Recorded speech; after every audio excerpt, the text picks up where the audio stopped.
Hey, Roger Martin here from Billings, Montana. Boom, let's do this. I like Candace Owens' research and facts.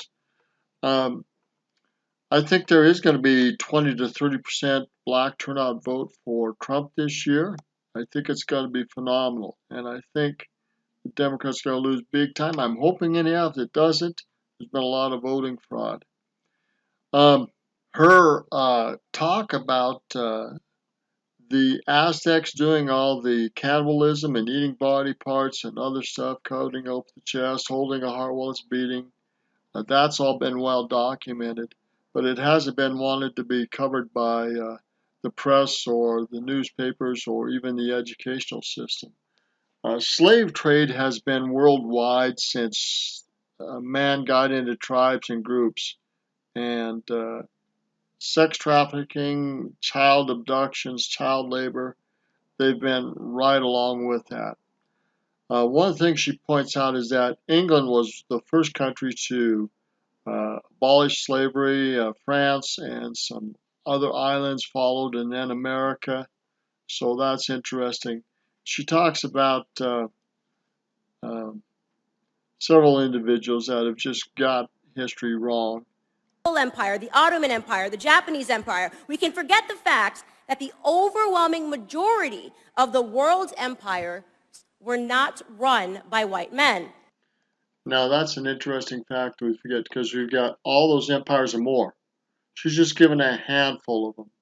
But those weren't white individuals. Those were Asian, those were European, those were black, those were other skin colors besides white. So there have been a lot of empires of non-white skin or origin that have done a lot of brutal things. They also, by the way, choose to forget the fact that the first to abolish the practice of slavery was Great Britain. They were then followed by the French colonies, who were then followed by the United States. Centuries of slavery and 3 countries of white men led the world in ending it. All right, let's go to another one where she talks about some other things here that are pretty important.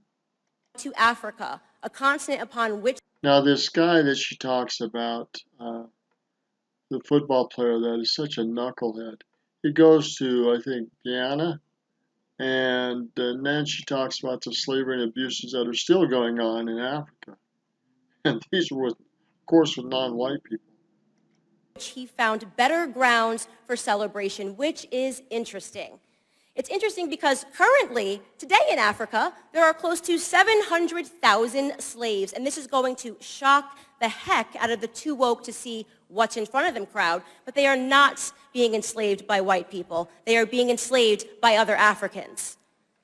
Child soldiers, human trafficking, forced labor all exist within the same sub-Saharan region that the transatlantic slave trade took place.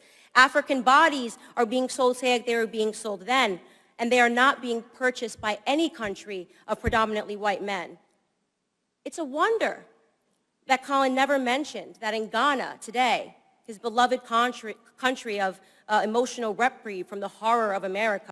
Colin Kirkpatrick, and what a knucklehead.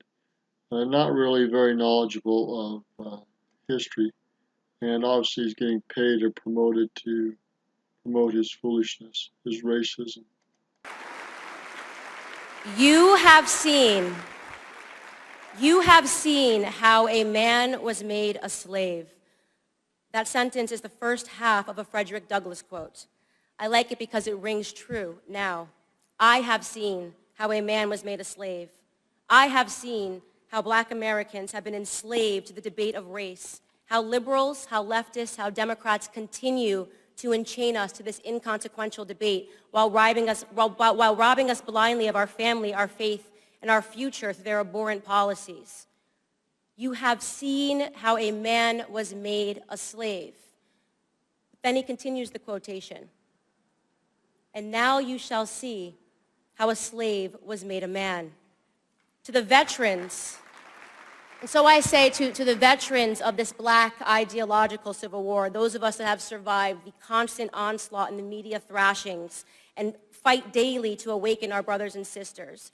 To the patriots who have fought beside us, cheered us on, to my supporters, those of you that have seen me to this point, from just a girl on YouTube with a different idea to the very soon to be published author of the aptly entitled book, Blackout, How Black America Will Make Its Second Escape from the Democrat Plantations.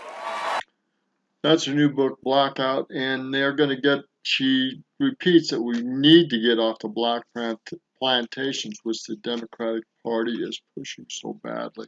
She's absolutely right. Candace Owen at CPAC. She's an exciting gal to listen to. She's been on a lot of shows, and she's got a large following. Well done, well educated, and she's helping people get out of the liberal mindset that has kept them down for so long. And historically, the Democratic Party, since Abraham Lincoln's time, you go back, black people had to get into the Republican Party to actually work on getting free. They could not get it in the Democratic Party, even when they couldn't vote. They went that way. Now think about that. Think about that. That's a loud and clear message. They knew which way to go and which way to get support because they were getting it in the Democratic Party. Go back and learn your history correctly.